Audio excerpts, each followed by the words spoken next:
Commander Cockins and Captain 30 here, as we are every single week for a Trekyards mission briefing. As you know, we're doing some bonus STO. And what is that, Stuart? What is STO? Stuart, totally... No, Star Trek Online. Star Trek Online. The amazingly multiplayer, massive online game. It's not how you say it, but that's fine. But we're looking at ships. The very odd ships of Star Trek Online. So what are we looking at this week, Stuart? This week, we have a ship that's a real beauty, and it's one I'm strongly consider getting for my fleet for Star Trek Online. And that would have to be this cool ship, the Emissary class. And this is a special one because a viewer requested this version, this very specific, his version of the ship. He donated partly into Indiegogo, and so now we're showing his ship off. Kevin Clarkson's Emissary class, the USS Colossus. His version, which has Sentinel class nacelles and Vanguard style pylons. We'll see both that and the classic version in this episode. So let's get started. Let's start off with the classic version, shall we? So this is a cool, sleek-looking ship. It really is, isn't it? And I don't know about you, but the first thing that screams to me about that back half with those engines is Naboo. Yes. Looks like the Naboo ship, Queen Amidala's ship. Yes, yeah. But it works better than that. Yeah, it's got a very retro 1950 kind of rocket feel to it, and I like it. I like it a lot. This one I've seen before, and I've enjoyed. Oh look, you can see the UK. Yay! In the background, sorry. Ooh, bomb it, kill it with fire. Woo! I'm just kidding, guys. Yes. This I think is what I would consider an evolution. It's Prometheus. It's the guy that designed the Prometheus, but he got together with the guy that designed the Sovereign, and build a one-piece ship sort of thing. But I mean that front is very much Prometheus, just a bit bigger. Oh, absolutely. And it works. I like that different. It's got different curves a bit, but I like it. And I love how there's no defined primary and secondary hull. It's just all one long shape, much like the Sovereign. Although Sovereign does kind of incorporate the look of two hulls when there really isn't. Yeah, but I like the incorporated spine. Now, one thing that really hits me straight away is that there's a lot of windows, which implies it's not a warship per se, probably a cruiser. I think it is a cruiser, but a lot of windows, it has a lot of life to it. And it looks very big from this. A lot of escape pods. Yeah. Although from this picture, and I arguably it's pretty dark, not super well armed. I mean, they've got two phaser strips. They don't actually take up the entire. Well, I mean, depends. So you can see the two phaser strips either side of the little hull armory bits. But is that other line that literally goes until the front? Is that also a phaser strip? Do you think? Because it seems to go in the hull rather than the phaser strips that go out. What do you think? I would hope it's a phaser strip, but I doubt it is. Yeah, that's yeah. I would have put a phaser strip there. Because then that would be nicely well armed. Next picture's upside down. No, it's not. It looks upside down. It's obviously a variant with nacelles that go down, yeah, which I don't like as much. Don't like it, no. The nacelles sticking straight out, a much nicer look. I thought it was upside down for a second. I'm like, wait a minute. But no, that's the bridge. What's going on? It does feel more Prometheus-y now, but I don't know. Something about that doesn't work as well. Yeah. Let us know, guys. What do you think? Are we wrong already? Although kind of like the... obviously got a very, very strong red Bassard, but then you've got that nice line of blue, which means... It almost looks like the JJ engine in that respect. I would absolutely agree with that. Although it does imply that it's also more armoured, perhaps, because you can't see as much of the nacelle sticking out, or the blue part. You can't really see a lot of this picture, but yeah, we're on the same place with the... Yeah. Well, you can see the torpedo launchers on, for sure, on the front, the leading edge of the saucer there. But anyway, onto the next picture. This is one of the promotional images where you get a good look at the deflector. Simple, but I like it. It looks like, oh god, what's that animal that has that little it looks like an animal now, I think, where that's the mouth and that's the face, and I don't know. Oh yeah. I can see it. Yeah, but this version looks again like the warp nacelles are in the lower position, which totally ruined the ship for me. I mean, they got to be straight out for me. Now seeing how the bottom spine exists, how it is very much thick on both sides. I like that. I think that's actually quite nice. How chunky it is, but at the same time it feels very sleek. Simple, very simple, but like it's not too thick, it's not too thin. It's got that nice blend of thickness, which is nice. And it's kind of a departure in a way from the Starfleet design. Usually you get Yes. 2 separate hulls or one. I don't know. It looks more like it could be from another sci-fi franchise almost. If you put different engines on it or something. Yeah, if you took away the engines and made them something weird, yeah, absolutely. Like if you took them away, made the deflector something green or something, and then you added 4 actual engine-looking things, that could be a Star Wars, Star Destroyer-esque thing. It's got a long, thin profile. Although you can see the phaser strip is a full, complete one around the bottom, which is nice. Mm-hmm. Well, again, not very well armed. I can't see any other extraneous phaser strips so much. They're more conservative in their firepower. Yes. All right, so next picture is the side view, which is actually kind of neat. Looks like a whale almost, like a very whale. Yeah, very. It's got that absolute sleekness of an aquatic animal. Now, are those hangar bay doors on the side of the bottom? I hope so. That would be cool to fly through hangar bays, kind of thing. That would be cool. So you've got it's the fighter bay, and the back one is the main shuttle bay. That'd be, works for the galore. Be good for this one.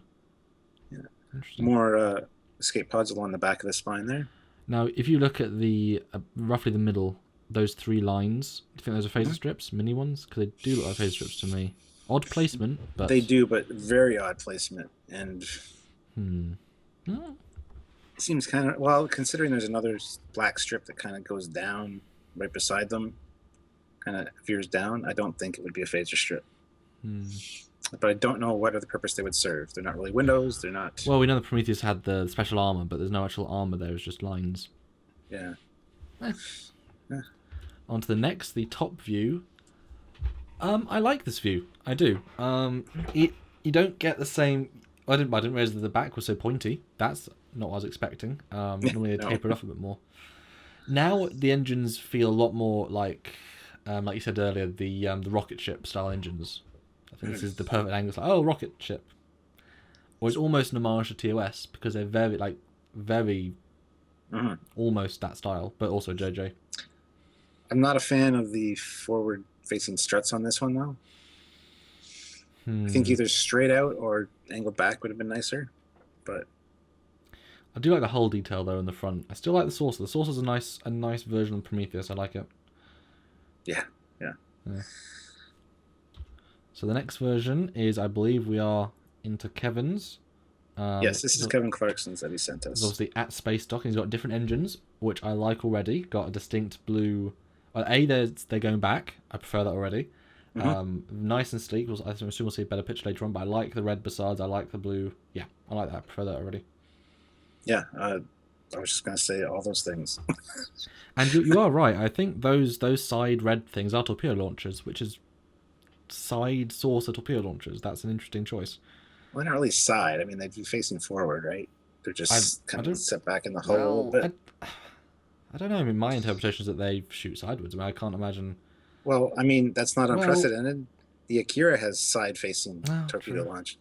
I suppose you're right. If they do that, they might just be able to get enough room, but maybe. I would assume they just face forward, or maybe they rotate a little bit so they can kind of aim to the side. That would be cool. Yeah. All right, so the next picture is a picture of Kevin Clarkson's bridge, which is basically just a Galaxy-class bridge. Yeah, although it's nice it's got a MSD at the back. Yes. A bit of an awful-looking one. Very strange colour scheme. It's like a very, very... It's like an evolution of the Nemesis style, the blues, but into much more muted. Yeah. We're so familiar with this style of bridge from watching TNG. But for the fans that they don't play Star Trek Online, what's the big thing we notice about this bridge? The big thing we notice? Yes, about this bridge. Which is the unusually noticeable. The unusually big thing we notice is probably the space. All of Star Trek Online interiors are dramatically huge. I mean, like 4 or 5 times bigger than they need to be. Well, it should be. I have a TOS Connie with the TOS Connie bridge, and almost it's very accurate. It looks beautiful, but it's so big. Yeah, the Intrepid's a bit closer because it's a slightly bigger bridge. But the pure reason is because when they originally designed these things, that obviously you've got a camera that you can move, and if it was so small, you phasing out of those ceilings and break the illusion. And the original idea is that people would come into your bridge, and so if you've got 8 or 9 people hanging around, and it's a small tight space, everyone's got cameras, it just won't. They need that space for the computer to really process it. But my God, are those people? We know what the dude looks like. How far away are these people from the captain? I mean, that horseshoe is the size of my house. I mean, it's the length of my house. I mean, come on. That's a bit of an exaggeration, I think. You could fit 15 people along that horseshoe. Oh, yeah, probably. You could fit 50. I mean, that's not... Maybe 10. I mean, but... That's a lot. You need a telephone to talk to the person next to you. You would have to shout. Imagine, though, you from the front tub, if you have like... Right, Jerry, fire the torpedoes! Please! Torpedoes! Yeah. And not burritos, I'm not hungry. Torpedoes, I said.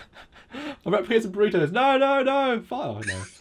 And I don't like those chairs either side of the bridge look awful. They're sort of a sovereignty chair, but they look like they're stuck out of the. Yeah, it is. One of the main differences between this bridge and the Galaxy class is those steps leading down from that command module center. Well, that's Generations-esque. It's a little bit different Generations, I believe. I think it's a complete circle steps. Yeah. It's not. I mean, it's the D bridge, but deformedly huge. Sorry. I mean. But the next picture, you can definitely see it's Generations because on either side. Yeah. And again, we know exactly there's like one step's worth in between the two consoles at the front, and there's a. This is like a storage, warehouse bridge. This is bigger than my house. I mean, this is bigger than my downstairs. I guarantee it. Wow. Yeah. Yeah. I do like the consoles at the side of this bridge. It's just it is like the Generations bridge, which I liked that. How lonely though does that guy on the edge of the bridge look? He's like, there's nothing here. There's no one around me for a mile. I'm just like. Yeah, he needs a console beside him or something as well. That's because they built too much space. I think the view screen's the right size though. Yeah, that looks about right. Yeah. Yeah, I mean, what can you say? The next picture though is Kevin, and these are pictures from Kevin, so thank you for giving us them. Again, that looks more like from this view the Batarang, how pointy the back is. I like it. It gives it a sleek and also aggressive look, like sort of in between. I love this version of the ship. So good job, Kevin. Amazing looking ship. One thing I did notice right away though, look where the impulse engine is. Yes. Right on the very back point of the ship. There's only one. We didn't see any in the previous shots. We just didn't notice that we didn't notice. So it makes sense, I suppose. But yeah, that's interesting. Bit of a design flaw though, because that gets shot and whoops. Maybe there's more that we don't see right now. I don't know. Maybe we'll see it. Awesome shot. So let's go to the next one. But there you get a better shot of the impulse engine. You see it's actually pretty big. It's very Cylon. Which is fine, but yeah.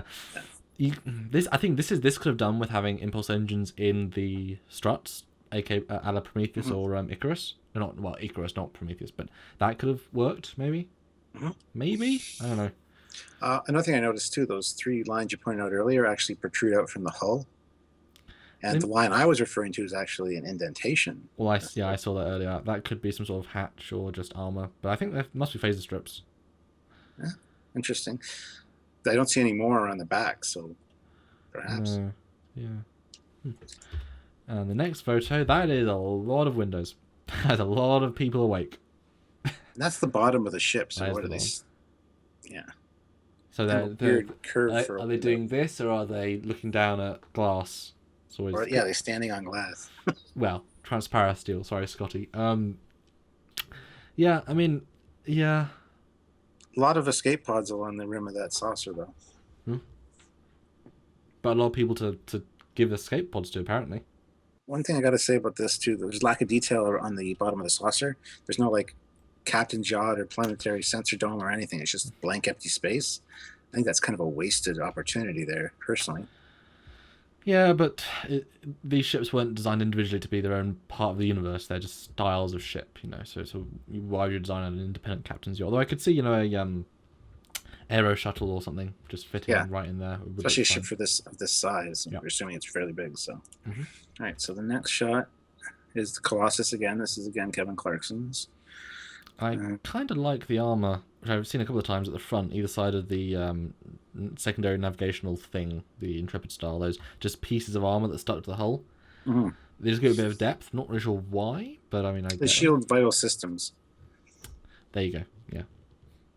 I've noticed too the escape pods on this are very reminiscent of the NX class. I'm sure they launch pretty much the same way, but judging by the looks of them. And obviously you've got those odd second line of them because of the way it's textured. Yeah. They slant. And not good design when the escape pods are at a right angle.